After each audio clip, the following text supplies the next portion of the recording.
bahwa untuk bisa masuk di kategori ASN itu tidak ada gelundung begitu saja, nggak ada. Iya, iya. Hanya setor KTP, setor dokumen itu terus bisa langsung diangkat dengan sebagai pegawai pemerintah dengan perjanjian kerja. Iya. Karena saya sudah mengabdi 30 tahun itu tidak bisa.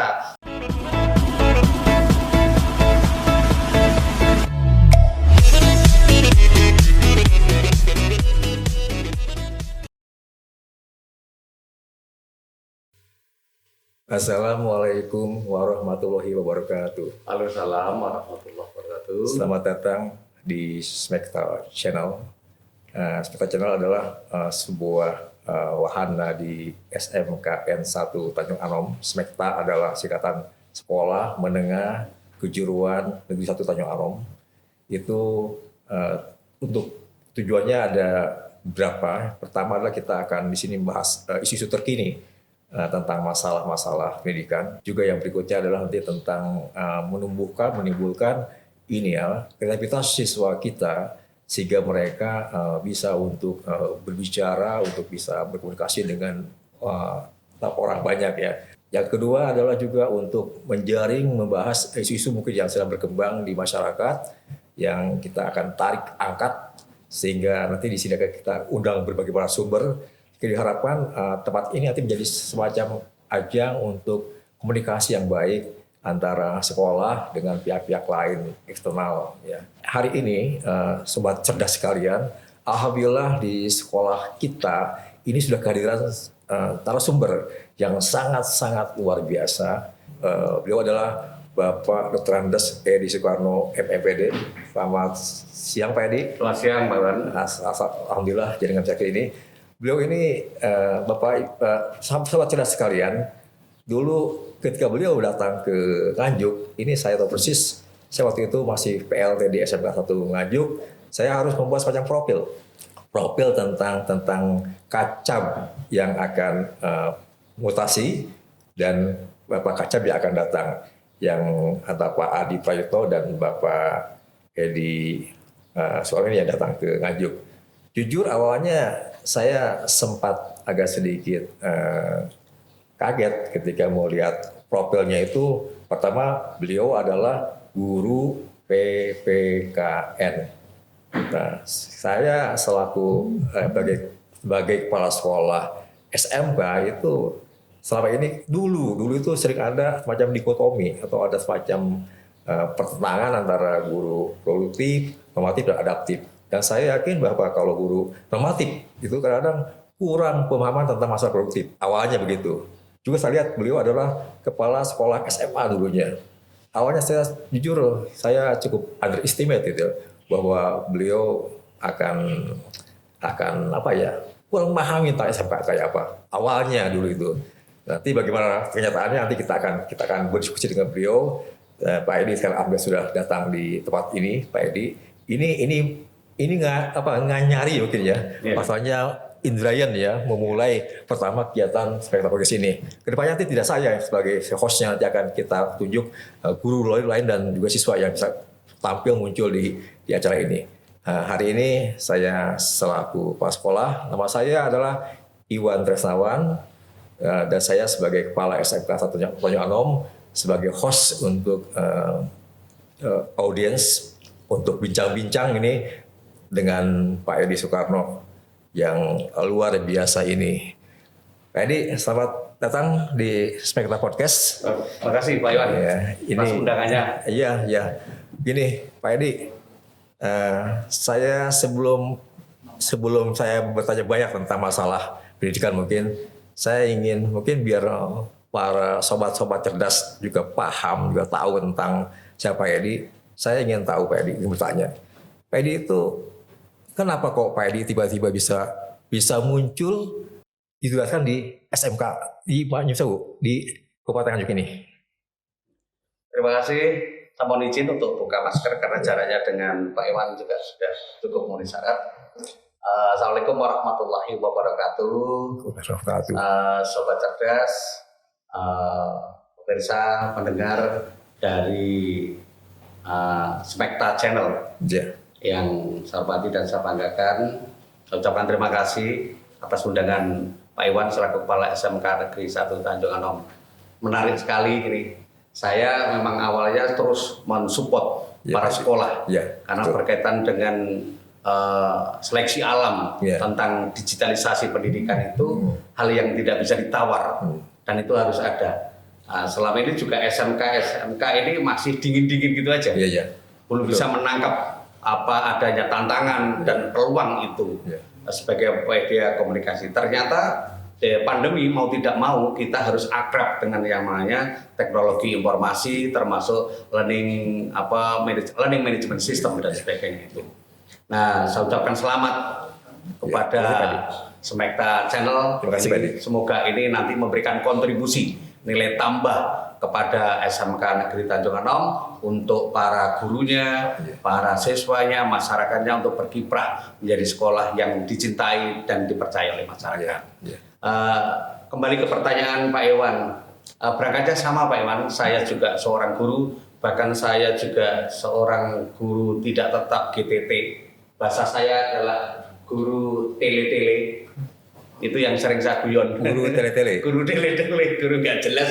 Ini berangkat juga dari itu, terus kemudian saya juga mengabdi di beberapa sekolah negeri maupun sekolah swasta sempat itu, sehingga hampir sejak mulai tahun 88 saya mengabdikan diri di sebuah SMK. Ya, di Tuban. Kala itu saya jadi guru. Jadi saya bergelut di dunia SMK itu sudah hampir 30 tahun lebih. Saya ada hidup di dalam naungan kegiatan SMK itu dan saya merupakan salah satu bagian orang yang sama-sama ikut berkiprah memperjuangkan artinya lembaga pendidikan itu sehingga sampai hari ini alhamdulillah lembaga pendidikan yang saya ikut di dalamnya itu survive. Apa Pak? SMK apa Pak? Di SMK Tarunajaya Prawira Tuban. Ya alhamdulillah sampai hari ini siswanya masih 2.180. Luar biasa ya. Luar biasa ya. Masih berkah ini ya. Berkah ya. Alhamdulillah itu. Kemudian saya diterima jadi pegawai negeri di SMP kala itu baru tahun 98. Jadi saya PNS itu tahun 2000 itu baru PNS. Kemudian selama hampir kurang lebih 15 tahun saya jadi PNS. Kala itu 3 tahun saya mutasi ke SMA Negeri 3 Tuban. Selama 12 tahun saya diangkat menjadi kepala sekolah SMA di suatu daerah yang juga SMA yang baru. Tantangannya cukup dramatis banget. Itu saya menjabat kurang lebih 4 tahun setengah. Setelah 4 tahun setengah saya dipercaya oleh pemerintah Provinsi Jawa Timur, oleh Pak Gubernur kala itu Pak Dekarwo, saya menjadi kepala cabang dinas pendidikan Perujabtur wilayah Kabupaten Tuban selama 2 tahun. Jadi tahun 2016, 2017, 2018, kemudian 2019 saya mendapatkan mutasi tugas pindah baru di Nganjuk. Gini Pak Edi, jujur saya melihat ya, jenengan itu ini luar biasa Pak Edi. Apa ya, kalau saya lihat mungkin macam makhluk pembelajar ya. Dan sobat cerdas sekalian, yang saya tahu Pak Edi ini luar biasa, multi talenta ini. Ya pintar nyanyi dan sebagainya sehingga menguasai banyak hal. Juga komunikator yang bagus, yang baik, merangkul semua elemen saya lihat. Ya, baik itu dengan dengan lembaga pendidikan lain juga dengan Pemkab, dengan polisian dan sebagainya sehingga bahkan saya dengar katanya bahkan digadoli gitu ya, digadoli agar tetap ada di Nganjuk ini karena beliau sangat bisa sebagai perekat dan sebagainya. Ini Pak Edi, saya ingin tahu Pak Edi, jenengan kok bisa begitu banyak wawasannya, semangatnya juga banyak. Gimana ini trik-trik jenengan sehingga bisa menyemangati pribadi gitu Pak Edi? Kita itu pada prinsipnya bahwasanya satu prinsip yang harus ada di dalam diri kita. Janganlah kita pernah memandang orang lain itu kecil. Iya, gitu ya. Iya, ada suatu filosofi. Kadang-kadang kita karena merasa di atas, itu melihat orang yang ada di bawah kita itu adalah kecil. Padahal sebenarnya orang yang ada di bawah itu melihat kita yang ada di atas juga kecil juga kan.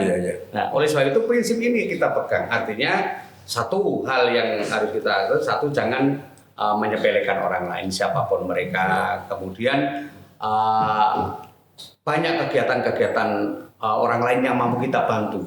Jadi hidup ini harus bermanfaat dimanapun kita berada. Itu prinsip hidup saya. Yang jadi semangat moto saya memang itu, dimanapun saya berada saya bermanfaat. Tetapi namun demikian saya bukan orang yang merasa bisa, merasa hebat tidak. Saya justru belajar dari teman-teman kepala sekolah, dari teman-teman yang lain. Karena bahasa saya justru kepala sekolahnya ini yang harus lebih hebat daripada kepala cabangnya. Maka tugas saya adalah mengguiding, mengasistensi para kepala sekolah. Sehingga saya datang ke sekolah-sekolah bersama-sama kita share, kita bisa lakukan apa yang bisa kita perbuat untuk sekolah di tengah kemajuan itu. Karena apa? Kalau kita ini stagnan gini aja sudah cukup. Ya ini sekolah ini kan lama-lama kan bangkrut. Meskipun sekolah negeri. Nah itu yang harus kita pahami. Sekolah kan harus tetap survive dan kita tidak bisa meminta kepada pemerintah untuk memberikan proteksi, perlindungan kita ini bersaing kita ini. Sedangkan tentang tugas saya di Nganjuk dan sebagainya, saya pada prinsipnya saya harus manut dan mengikuti, tunduk pada pimpinan. Sobat cerdas yang sangat saya banggakan, Pak Edi ini dengan saya jujur tua saya. Hanya mungkin beliau lebih putih rambutnya mungkin ya. Tapi beliau selama ini bisa menjadi semacam bapak para kepala sekolah SMK, SMA dan PKLK mungkin ya. Ini luar biasa ini terus Pak Edi. Jenengan kan dari Tuban pindah ke Nganjuk dengan segala mungkin bedanya ya. Mungkin Pak Edi ada semacam gimana Pak Edi kok bisa membuat suasana kondusif di Nganjuk ini sehingga bisa kompak gitu ya antara SMA, SMK, PKK sehingga kita ada satu kesatuan dalam hal kedepannya seperti apa? Komunikasi dan koordinasi Pak Iwan itu menjadi kunci dimanapun kita orang sukses sehebat apapun manusia hebat itu pasti hebat di bidang komunikasi. Itu tepat sekali kalau Pak Iwan tadi bahwa anak-anak SMK itu tidak hanya cerdas di dalam konteks skill, tetapi juga cerdas di dalam konteks sosial skillnya. Jadi termasuk satu kecerdasan sosialnya adalah komunikasi melalui media-media ini. Nah, berkaitan dengan yang itu Pak Iwan, artinya begini, bahwa kita itu di dalam kegiatan-kegiatan ini harus mampu melakukan komunikasi. Satu adalah melepas egosentris. Setuju saya. Kemudian yang kedua melepas ego sektoral. Bukan kok saya adalah petugas penjabat dari Pemda provinsi. Kita justru kehadiran kita di kabupaten itu bersama-sama mempercepat pemerintah daerah Kabupaten Nganjuk di dalam mencapai visi dan misinya dan di dalam membangun mendesain pendidikan itu tidak boleh parsial. Ini pendidikan dasar SD, SMP sepotong-sepotong ini harus jadi utuh. Harus jadi utuh. Tapi gini Pak Edi ya. Saya ini yang katanya mengelola sebuah sekolah yang kecil lah ya Pak Edi ya. Hanya sebuah Tanjung Anom mungkin 17.243 siswa ya dengan jumlah guru hampir 95 orang mungkin ya, kemudian karyawan. Ini kami kadang-kadang juga agak kesulitan ya. Nah gimana jenengan bisa sekarang mengatur menotok sejumlah SMK sekian puluh yang di swasta juga SMA sebagainya sehingga bisa teman-teman bisa satu visi ya. Terutama dalam hal ini Pak Edi menghadapi untuk masalah pandemi Covid ini ya. Menurut jenengan mungkin Pak Edi selaku Kacabin ini bagaimana tentang masalah kegiatan pembelajaran daring atau mungkin juga tatap muka terbatas yang ada di Kabupaten Nganjuk ini ya selama masa pandemi ini Pak Edi. Nah, di dalam masa pandemi kita sebenarnya sama-sama tahu kita bersikap bahwa protokol kesehatan adalah menjadi kunci utama yang tidak bisa kita tawar. Karena apa?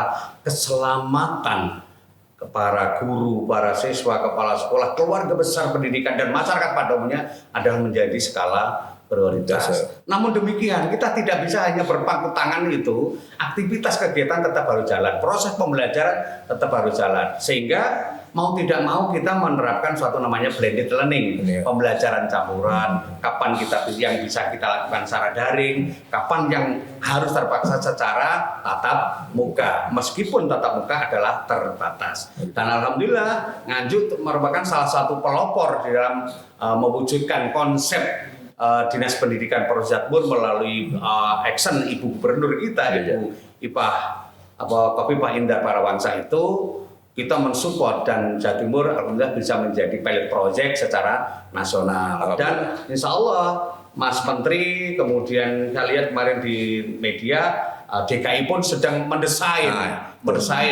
untuk anak-anak SD, SMP, SMA, SMK untuk bisa melakukan tatap muka terbatas mungkin 50%. Dan kita berdoa bersama mudah-mudahan COVID ini segera diangkat oleh Allah Tuhan Yang Maha Kuasa, sehingga kita kembali normal. Amin. Nah itu yang saya tanyakan. Pak Nadiem sudah menyatakan juga Pak Jokowi bahwa tahun 2021 bulan Juli nanti ya tahun yang baru ya diharapkan sudah tatap muka ini. Ini Pak Edi gimana langkah-langkah Pak Edi sehingga menyiapkan sekolah-sekolah itu SMA, SMK dan PKK sehingga bisa siap untuk itu Pak Edi? Saya sampaikan kepada kawan-kawan kepala sekolah untuk segera menyiapkan perangkat sarana-sarana yang bisa mendukung kegiatan pembelajaran tatap muka terbatas, termasuk mungkin sarana kegiatan yang berkaitan dengan langkah 3M-nya dan sebagainya, kemudian kesehatan, kemudian materi dan sebagainya. Ini disiapkan. Dan itu pun bisa dibiayai dari anggaran POS, termasuk kegiatan museum, termasuk alat perangkat yang ini. Kegiatan ini juga bisa dibiayai oleh dana POS dan sebagainya. Oh gitu ya? Boleh, ada relaksasi. Namun demikian, para pemangku khususnya kebijakan di sekolah, kepala sekolah dalam hal ini, itu tentu saja menggunakan analisa daripada standar prioritas yang akan dilakukan di dalam sekolah. Maka tiap sekolah ini harus toto-toto, harus siap-siap betul ini. Jadi kita tidak boleh pesimis dan itu. Kita situasional, tapi saatnya kita nanti pembelajaran tatap muka kita siap. Saatnya kita daring kita juga siap. Ya, Pak Edi, ada satu isu sekarang yang sangat banter ya, itu tentang P3K.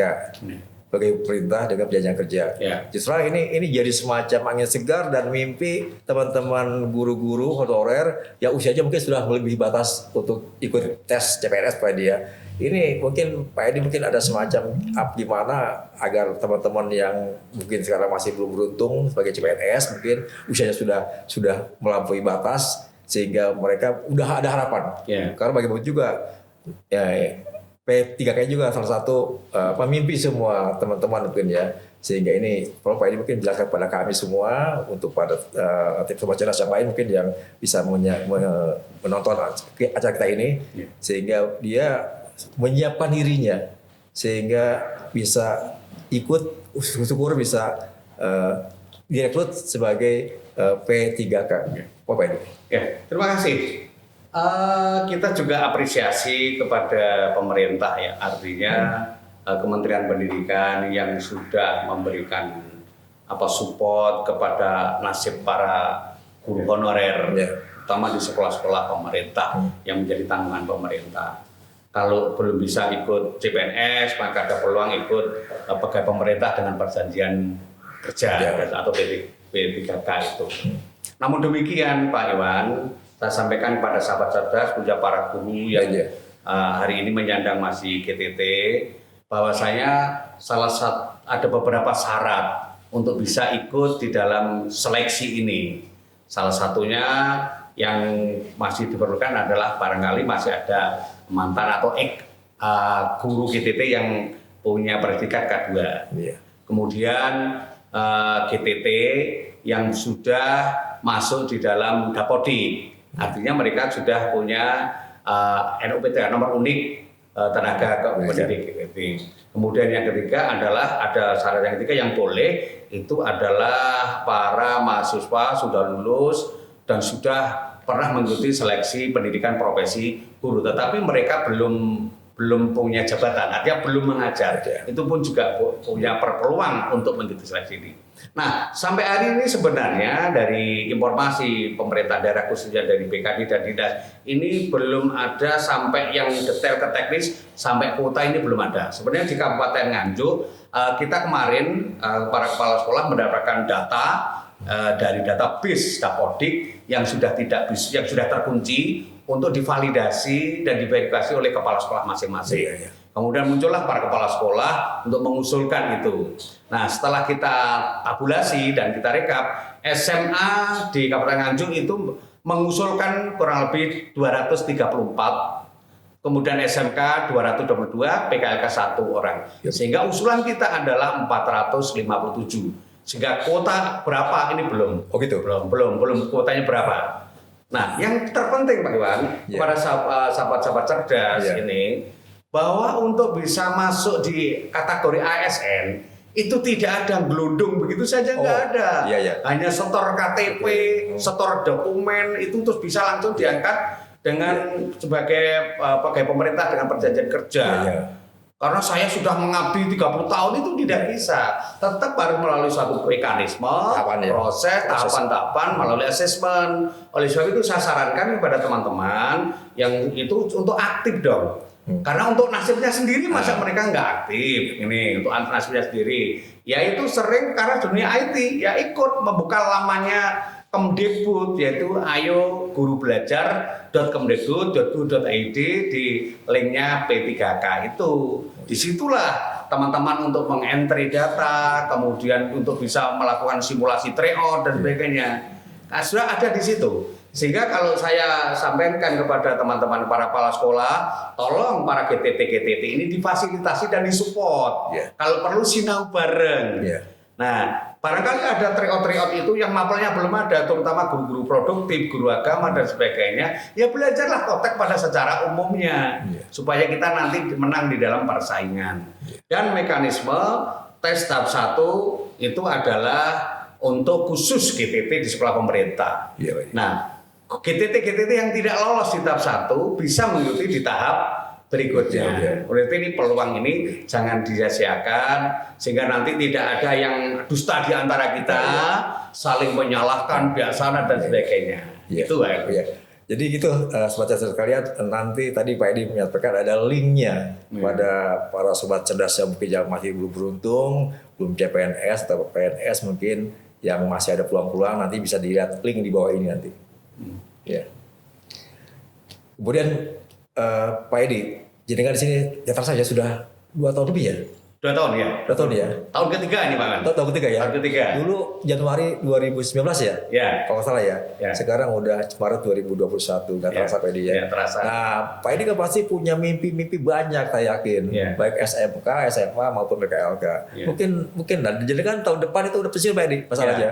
Nah jenengan ada nggak punya mimpi-mimpi mungkin yang belum tercapai mungkin di Nganjuk ini? Saya juga namanya ini Pak, karena saya sebagai kepala cabang tentu saja punya mimpi besar. Bagaimana sekolah-sekolah di Kabupaten Nganjuk itu berkontribusi banyak, punya andil memberikan kontribusi yaitu menabung pundi-pundi prestasi Jawa Timur. Karena terus terang Ibu Khofifah, Ibu Gubernur kita ini reputasi jabatan beliau ini ada di dunia pendidikan. Iya, saya setuju itu. Nah, sehingga kita sebagai eksekutor kebijakan tentu saja harus segera mewujudkan mimpi-mimpi beliau itu. Saya minta di SMK maupun SMA, PKLK, bahkan saya membuat sinergi teman-teman di PKLK ini diberbagi oleh teman-teman SMK, oleh teman-teman SMA, apa yang bisa kita bantu untuk meningkatkan harkat martabat daripada teman-teman yang ada di PKLK, baik itu dalam konteks manajemen, dalam konteks peningkatan mutu guru maupun mutu siswanya ini. Jadi harus ada kegiatan-kegiatan inilah yang bisa kita apa yang kita suguhkan ini. Maka masa misalnya Kabupaten Nganjuk aja jadi pendengar saja, tidak pernah ada apresiasi. Inilah PR kita. Tentu saja itu bukan persoalan yang mudah, tetapi kita tetap harus maju kan. Jadi kita harus berani melakukan itu. Saya terus mengguiding pada kepala sekolah. Ayo kita lakukan. Yang saya katakan sering dalam pembinaan saya, kepala sekolah jangan doktor, artinya ngedok di kantor gitu loh.